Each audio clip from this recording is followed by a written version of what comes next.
আজকে আমরা বলি কি শিয়া, সুন্নি, মাযহাবি, এই কি আরও কি যেন আরও আরও অনেকগুলো ব্যাপার আছে।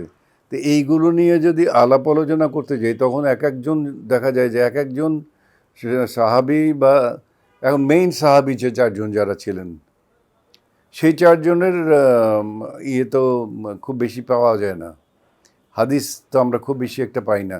হজরত মুহাম্মদ সাল্লাল্লাহু আলাইহি সাল্লামের সবচেয়ে কাছের সাহাবী যারা ছিলেন তারা হজরত আবু বকর, হজরত উমর, হজরত ওসমান, হজরত আলী রাদিয়াল্লাহু আনহু।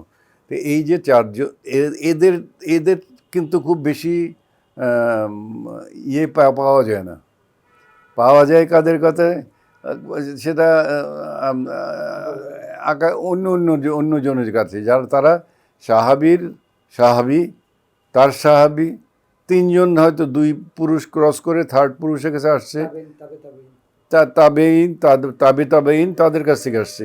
এবং সেই কথাগুলো যে এখন ওইখানেরই কথা সেইটা নিয়ে যখন চিন্তা করতে আসে তখন দেখি যে চিন্তাটা এলোমেলো হয়ে যাচ্ছে।